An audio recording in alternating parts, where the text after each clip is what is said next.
Ginawa ko. Good morning, classmates. Good morning, ma'am. This is my report. It's all about argumentative text. Argumentative text report. Should school uniform be mandatory?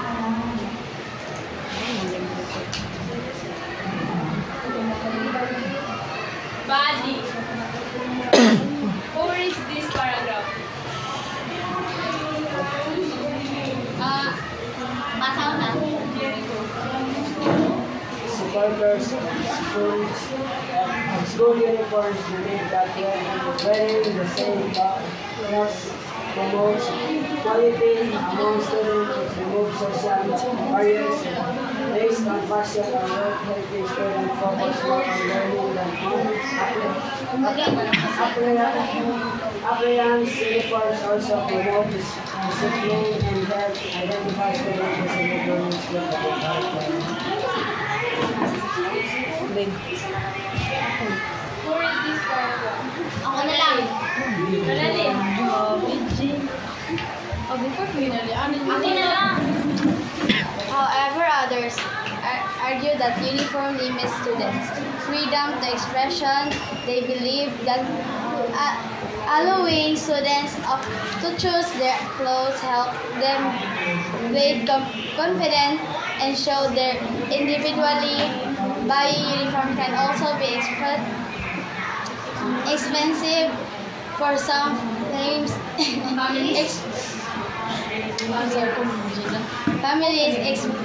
especially when they need different state of personality.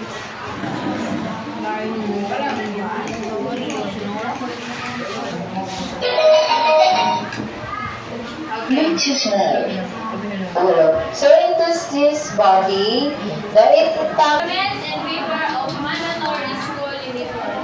Number 1. Promote equality. Uniforms create a sense of equality among students, reducing peer pressure related to fashion and social status. Number 2. Who reads this number 2? Enhance discipline. Wearing a uniform that encourages students to follow school rules and maintain a sense of responsibility. Okay, and to this, we have here arguments in favor of the mandatory school uniform. So, you always give explanation on your stand. So, why we promote equality? Why we promote enhanced discipline? Because this is to make your arguments stronger. So, you give explanation, discussion, you discourse, you define more your stand, why you are agreeing to mandatory school uniforms. 3. Who reads number 3? Improves focus on learning. Without the distraction of partial competition, students can focus more on their studies. Number 4. Lermaisa. Read this number 6.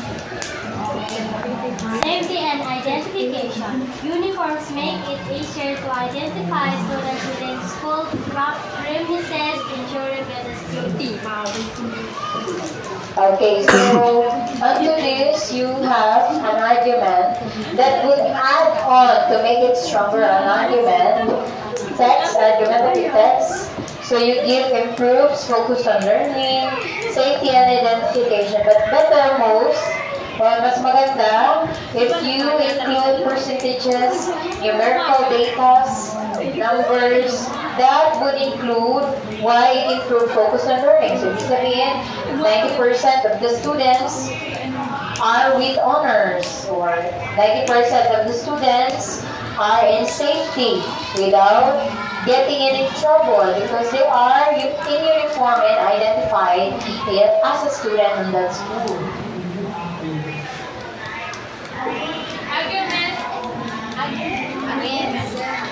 Against mandatory school uniform. Number 1. This self-expression. Students may feel restricted in expressing their personality through clothing. Hawakil. Most concerns. Purchasing specific uniforms can be expensive, especially for families with multiple children. Okay. Number 3, Greenfield. Basta number 3.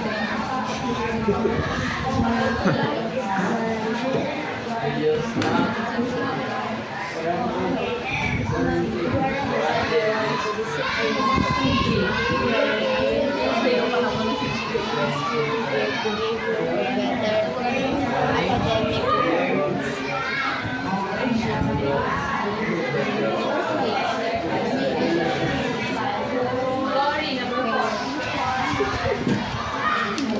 Make sure pag pinapabasa yung classmate nyo, ma-explain din to.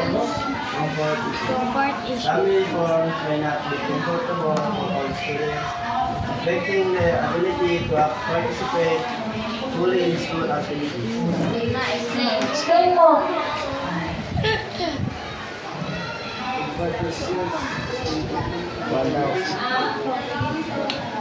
English.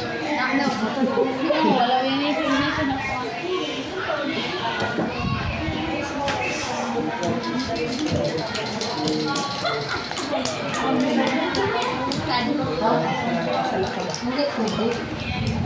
So it doesn't guarantee discipline, which means that even you wear your uniform, it doesn't mean that you are going to do academic performance or you can pass. Even you wear every day, but if you don't perform in school, still you are having a failing grades. 4. Comfort issues.